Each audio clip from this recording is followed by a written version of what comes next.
Been asked a question a couple of times now about how I go about looking for collectibles, where I shop, how I find bargains, and a number of other things. So what I'm going to do is this video is going to show you what I do to find the collectibles I've got here in the man cave. So it's not really a set of rules, it's just my method of thinking when I go shopping and looking for something online. Don't have to follow them, but one of these things may help you find something that you're looking for. So this is my 6 best tips for trying to find collectibles. First one's an easy one, and that is buy what you love. I'm a lover of movies, hence the steelbooks, but they're all movies I love. Every steelbook on that wall is a film I love. Nothing, no Miss Congeniality or Dragon Ball Z or anything like that I'm not a fan of, but just because it's a steelbook I've got to own it. It is all stuff that I enjoy and I'm going to make the most of. Same with action figures, movie memorabilia, anything like that. Stick to what you love, especially if you're on a budget. Now, exceptions apply when you're talking about if you collect purely steelbooks and you want an entire Mondo set.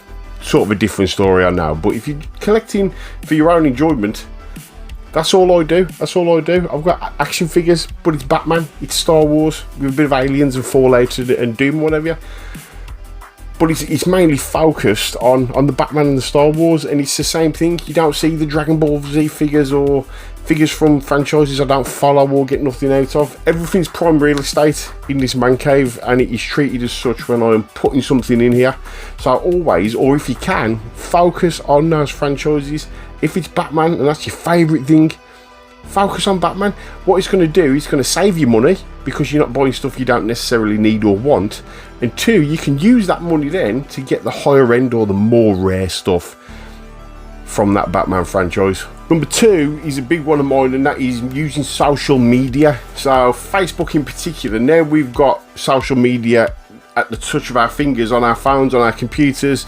There are communities and groups that will get together, like-minded people like yourself. So there's steelbook groups I'm part of, and just this weekend just gone I made friends with a guy on a steelbook group that I'm part of, that was showing me the ropes and talking me through premium steelbooks, the super high-end area of collecting steelbooks.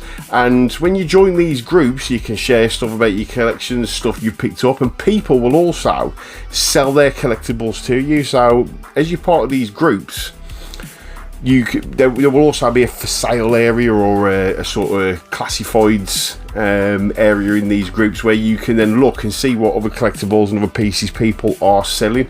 So they will sell, generally it'll be above retail, especially if they're out, but they'll be relatively priced. If something's super rare, it's unlikely you will get a bargain, but then you will also not be ripped off. So when you look on certain eBay sellers and whatnot, like PlayStation and Xboxes, the latest generation of consoles is a perfect example. People will charge sky-high prices. You aren't really in the know about this sort of this hobby. So joining these groups, you will find there's a fair few of them, whether it's action figures or the movie memorabilia or even the steelbooks. Search around, just search a keyword that's part of that hobby or what you're collecting, and you will find groups that will support you. They will point you in the right direction if you need advice. You can make friends who are also collecting all the same. A fair few of the collectibles in here have been bought by friends I've made in these groups. One of them lives literally over the road from me, and we never knew.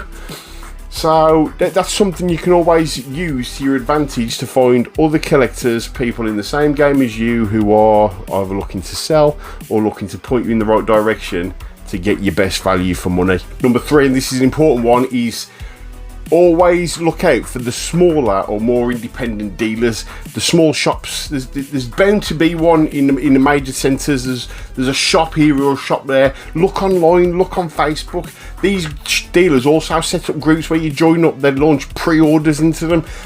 Generally these independent smaller details are great to use. They have excellent customer service.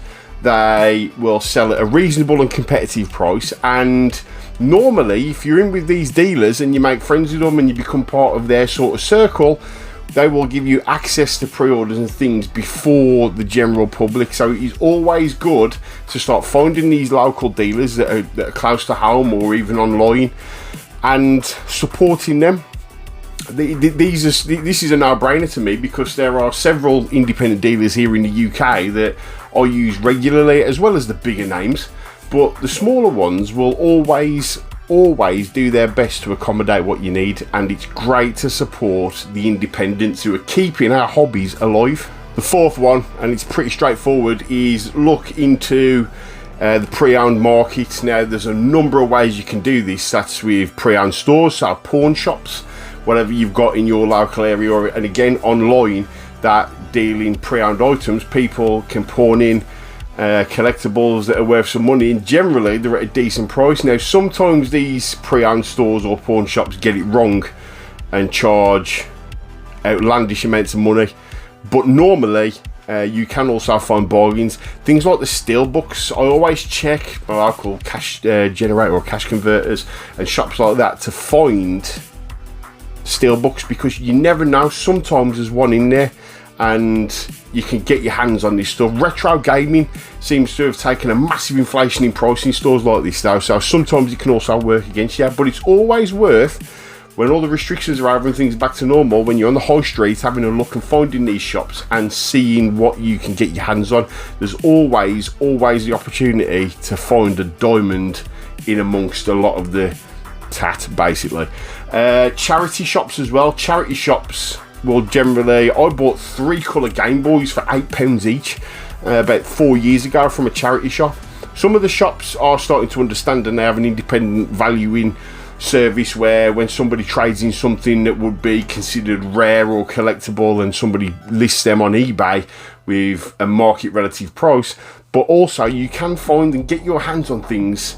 PlayStation 1 games, I bought half a dozen for 50p each. At the same time I bought those Game Boys, actually. They are things like that you can get your hands on pretty easily. And again, when you're on the high street, when you're in your local village or town, wherever there's somewhere where there's a charity shop, there is always the opportunity to get your hands on a bargain collectible. The other part is Facebook Marketplace, Spock, any of your sort of trading apps where people list unwanted or pre-owned items. They are always good places to start looking and finding. People don't always sell for monetary gain. The Modern Warfare 2 Prestige Edition I was unboxing last year was somebody who didn't want it and wanted to pass it on to somebody who's going to enjoy it. The monetary gain from selling it was inconsequential to him. So there's always the opportunity when you speak to people selling, people clearing their loft, old toys, old games, occasionally steel books. You can always tell some people that don't know what they're selling because of course like metal cases and things like that, and sometimes those things crop up on your feed and you can sort of you can get your hands on a bargain there as well. But generally speaking, in the pre-owned marketplace you can also find good value, good quality collectibles. Be careful with your method of paying now, because there are also a lot of scammers, and there will always be people trying to part you with your cash and not give you what you're expecting. So always be careful with using PayPal for a posted collectible or something you're ordering. Make sure you pay goods and services. You are protected. Don't pay friends and family or pay by bank transfer.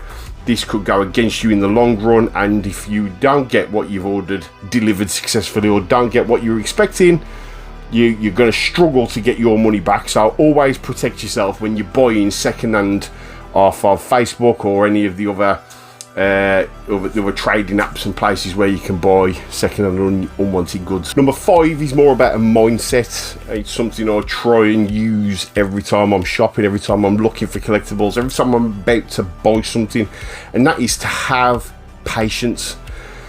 Patience has saved me who knows how many pounds and pence over the last couple of years since I started collecting seriously. Patience will always help you make the best decisions, save the most money, and keep you safe when you are shopping for your collectibles. So whatever you are collecting, anything you collect, it would apply across the board, is that using patience and making sure you are getting the best deal and not making a knee-jerk reaction. I've seen it plenty of times where a pre-order comes up, for example, and it's not cheap, and people, I've got to get it, and they pay top dollar on these pre-orders to get their hands on this, whatever collectible it would be, only to find that it didn't sell out on pre-order, it stayed on the shelves for a long period of time, and 12 months after they paid full price on that pre-order, it's at a heavily discounted price. Doesn't always work. There are plenty of things, and this is where you've got to sort of learn to get a bit of a nose for what you're collecting, is that things will sell out and only increase in price, and you will rarely find cheaper than release prices on certain collectibles. Other things, not so much. And learning where you can use your patience to wait and find the right deal is going to be key across you collecting, whether it's in years, months, weeks, whatever. Always think about whether or not, if it's going to sell out, and things do. Perfect example, Titans of Cult, Batman 1989 Collector's Edition. I don't think you can find that anywhere at the moment, and they're already going up for silly money on places like eBay. Those kind of things, yeah, you've got to jump on, you've got to pre-order them, because that's probably the best price you're going to pay for them ever. But then there's other things that, unless you are absolutely desperate, and again, follow, your gut instinct, follow your heart. If it's something you love and you must own it and you can afford it, then fine, buy it. But also shop around, watch these things on eBay, see how they fluctuate, look at sold listings. If you're looking for something in particular, let's say this Watchmen Steelbook, you're looking for that Watchmen Steelbook and you've seen a certain price of it on eBay and you think, right, I'm going to buy that. It feels a bit high, but I'm going to buy it. Look at how much these Steelbooks have sold for in the past. You can get a good indication then of how this is going to end up, how much this is actually worth, and always on that point, use the best offer option. If the only thing the seller can do is decline. You get 3 opportunities on eBay to make a best offer. Lowball on the first one, go higher on the second one, and go as close as you're prepared to go to that price on your third offer. And then if they still cancel, well then you can either look elsewhere or buy it at the price the person wants. But it's always worth using that best offer.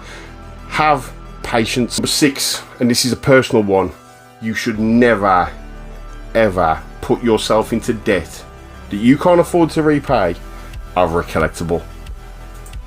If you can afford the credit for whatever reason, go for it, but don't put yourself into financial difficulty, money worries, stress. We've got enough to worry about right now, all of us.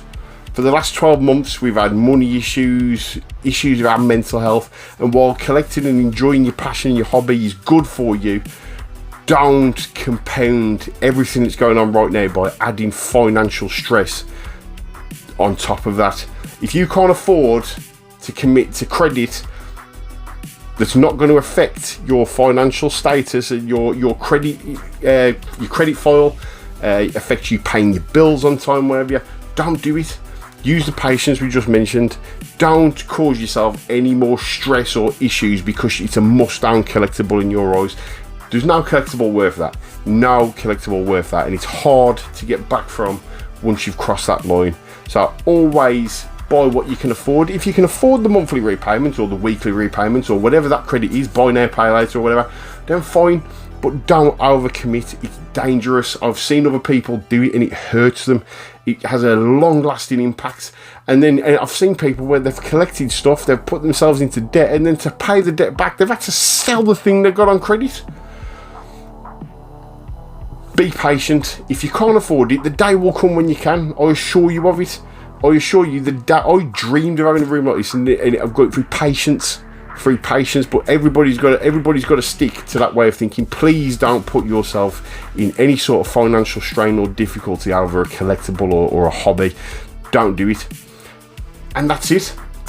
That is my top six rules, tips, whatever I use when I'm collecting and trying to buy things. And if there's any tips you'd like to add to the list, then put them down below in the comments. If you agree with me or there's something that you disagree with, also let me know. I'm always open to a conversation. I answer all the comments in my videos, so shout out, tell me what you think about that. And everybody, if you've learned something, that's great. Give me a thumbs up, subscribe and switch on your notifications. If this video does well, I might do some more maybe. If not, then we'll go back to the usual unboxing and that will be it. You'll never see this face again. Look out for the next video, and thanks a lot for watching. Bye bye.